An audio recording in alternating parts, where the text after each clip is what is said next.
सुधा जी, जिनकी आदत थी उन्हें सुबह गर्म पानी पीने के लिए चाहिए होता था, इसीलिए सुबह से 2 बार उठकर कमरे के बाहर निकलकर आकर देख चुकी थी, लेकिन अब तक बहू वृंदा और बेटा पलाश उठे तक नहीं थे। जब तक उन लोगों में से कोई उठेगा नहीं तब तक उन्हें गर्म पानी मिलेगा नहीं। ये बात नहीं थी कि सुधा जी पानी गर्म नहीं कर सकती थी। बात तो ये थी कि बहू वृंदा रात को रसोई का काम खत्म करके रसोई में ताला लगा देती थी। आज जब तक ताला नहीं खुलेगा सुधा जी को गर्म पानी नहीं मिलेगा। आखिरकार घड़ी में जब 9 बज गए और सुधा जी से रहा नहीं गया तो उन्होंने हिम्मत करके बेटे के कमरे का दरवाज़ा खटखटाया। 2-3 बार दरवाज़ा खटखटाने के बाद वृंदा की जगह पलाश ने आकर दरवाज़ा खोला और तमतमाते हुए बोला, क्या है माँ, सुबह सुबह परेशान कर रही हो? सुधा जी ने कहा, बेटा मुझे गर्म पानी चाहिए था, रसोई में ताला लगा हुआ है, तो तुम रसोई का दरवाज़ा खोल दो ताकि मैं पानी गर्म कर सकूं। बेटे पलाश ने कहा, एक दिन गर्म पानी के बगैर नहीं रख सकती हो क्या माँ? रोज़ तो वृंदा करके ही देती है ना। आज संडे था इसलिए सोचा कि थोड़ा आराम से उठेंगे, पर आप भी ना। ये कहते कहते पलाश अंदर कमरे में गया और वृंदा को जगाया। वृंदा भी तिलमिलाते हुए उठी और चाबी लाकर सुधा जी के हाथ में दे दी। अब रसोई का दरवाज़ा आप ही खोल लीजिए, खुद के लिए गर्म पानी करो तो हमारे लिए भी चाय बना देना। जल्दी नींद खुलने के कारण सिर में दर्द होने लगा है मेरा। कभी कोई भी सास खुश हुई है क्या अपनी बहू को सोता देखकर? इन सास लोगों का तो बस चले तो बहू को मशीन बनाकर रख दें।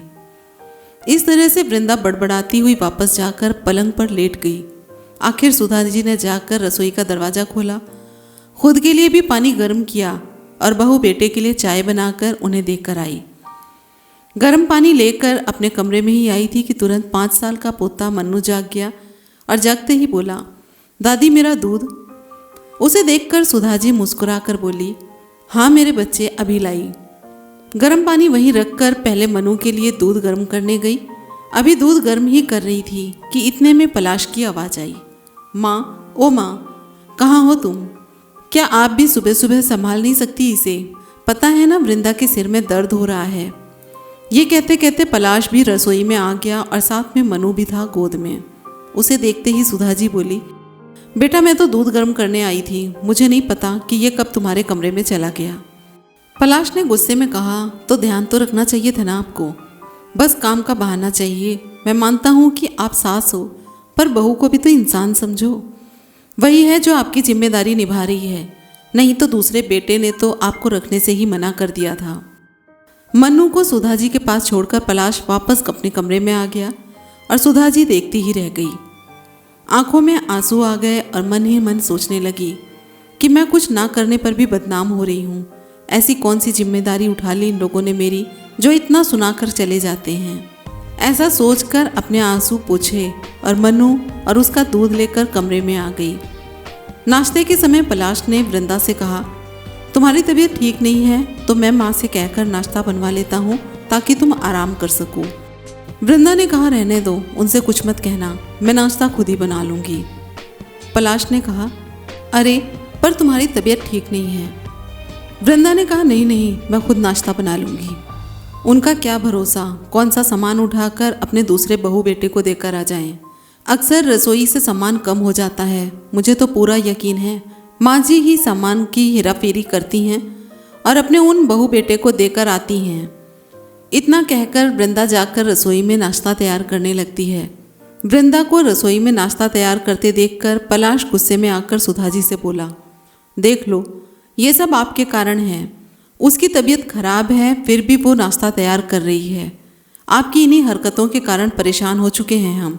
पता नहीं भगवान भी हमें कब चैन से रहने देगा। सुधा जी उसकी बात सुनकर हैरान रह गई। इतना सब कुछ सुनकर अपने कमरे में चुपचाप शांतिपूर्वक बैठ गई। आंखों से झरझर आंसू बहे जा रहे थे। क्या इसी दिन के लिए इन बेटों को जन्म दिया था? जब शादी के 7 साल बाद मंदिर में माथा टेकने के बाद 2 जुड़वा बेटे हुए तो कितने खुश हुए थे सब लोग घर में। यार दोस्त रिश्तेदार सब लोगों ने कितनी बधाइयाँ दी थी।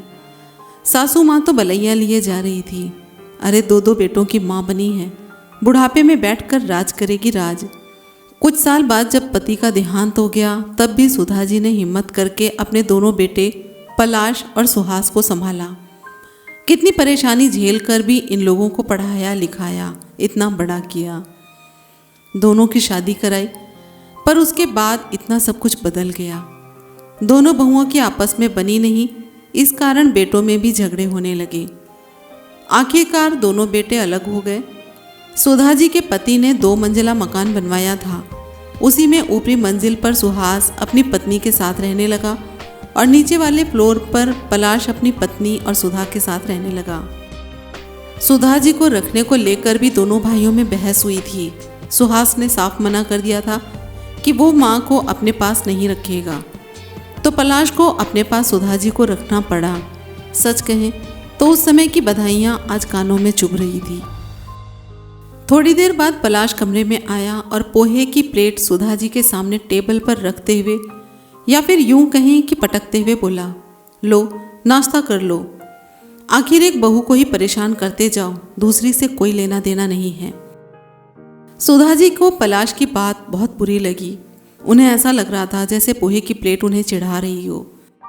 ऐसा खाना भी किस काम का जो तिरस्कार करके दिया जाए।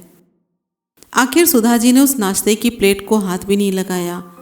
आखिरकार सुधा जी ने काफ़ी सोचा और सोच समझकर वो एक निर्णय पर पहुंची। शाम को सुहास अपनी पत्नी के साथ बाहर कहीं घूमने जा रहा था। पलाश और वृंदा भी बाहर खड़े थे कि तभी एक प्रॉपर्टी ब्रोकर उनके घर पर आया। उसे देखकर बेटे और बहू सब हैरान हो गए। उसने आते ही पूछा, क्या मैं सुधा जी से मिल सकता हूँ? पलाश ने कहा, आपको सुधा जी से क्या काम है, हमें बताइए, हम उनके बेटे हैं। उसने कहा, जी मुझे सुधा जी ने फ़ोन करके बुलाया है। सब एक दूसरे को हैरानी से देखने लगे। इतने में सुधा जी अंदर से आ गई। ब्रोकर ने कहा, क्या आप ही हैं सुधा जी? सुधा ने कहा, हाँ मैं ही हूँ सुधा। ब्रोकर ने कहा, जी आपने सुबह फ़ोन किया था मकान बेचने की बात करने के लिए। सुधा जी ने जवाब दिया, अरे हाँ मैंने ही आपको फ़ोन किया था। इससे पहले सुधा जी कुछ आगे कह पाती, पलाश बोला, कौन सा मकान बेच रही हो आप, वो भी हमसे बगैर पूछे, ये निर्णय आप कैसे ले सकती हो? सुहास ने कहा, माँ मकान बेच दोगी तो हम कहाँ जाएंगे? इस पर सुधा जी ने कहा, कभी मेरे बारे में सोचा था कि मैं कहाँ रहूँगी, कैसे रहूँगी? सुनाने में तो तुम लोगों में से किसी ने भी कोई कसर नहीं छोड़ी है। मकान तो मेरे पति का बनाया हुआ है, मेरे नाम पर है, फिर किस हद से मकान में हिस्सा मांग रहे हो? वृंदा ने कहा, पर माँ जी समस्या क्या है, मकान को बेच दोगी तो आप उन पैसों का क्या करोगी? इस पर सुधा जी ने कहा, सोच रही हूँ कि वापस गांव चली जाऊँ, जहाँ से ज़िंदगी की शुरुआत की थी, वहीं जाकर अपनी ज़िंदगी के अंतिम दिन देखूँ। इसीलिए मैं मकान को बेचकर गांव में ही ज़मीन खरीद रही हूँ और वहीं रहूँगी। छोटी बहू ने कहा, फिर हम लोगों का क्या? सुधा जी ने जवाब दिया, मुझे नहीं पता, तुम लोगों के तो हाथ पैर चलते हैं और उससे भी तेज़ तुम्हारी जुबानें चलती हैं। अपने आप कमाओ और अपनी प्रॉपर्टी बनाओ, बाकी का मुझे नहीं पता। पलाश और सुहास एक साथ बोले, माँ तुम इतनी स्वार्थी कैसे हो सकती हो? सुधा जी ने जवाब दिया, माँ को महानता का चोला मत पहनाओ। जैसे बेटे स्वार्थी हो सकते हैं वैसे ही माँ भी स्वार्थी हो सकती है, और तुम जैसे बेटे हो तो माँ ऐसी ही होनी चाहिए। मैं ये मकान बेच रही हूँ और ये मेरा अंतिम निर्णय है, तुम लोग अपना बंदोबस्त देख लो। इतना कहकर सुधा जी उस ब्रोकर को मकान दिखाने चल दी। 1 महीने बाद वो मकान बिक गया और सुधा जी गांव में एक मकान लेकर वहीं रहने लगी। फ्री टाइम में वहाँ बच्चों को पढ़ाती थी और गांव के शांत वातावरण में अपनी ज़िंदगी जीती थी। पलाश और सुहास ने जो भी किया, क्या वो सही था या फिर सुधा जी ने जो किया वो सही था? क्या सुधा जी को पलाश और सुहास के साथ ऐसा करना चाहिए था, क्योंकि वो भी तो उनके बेटे थे? और क्या सुधा जी का अंतिम निर्णय कि वो गांव में रहें ये सही था? इस बारे में आपकी क्या राय है, कमेंट में ज़रूर बताएं।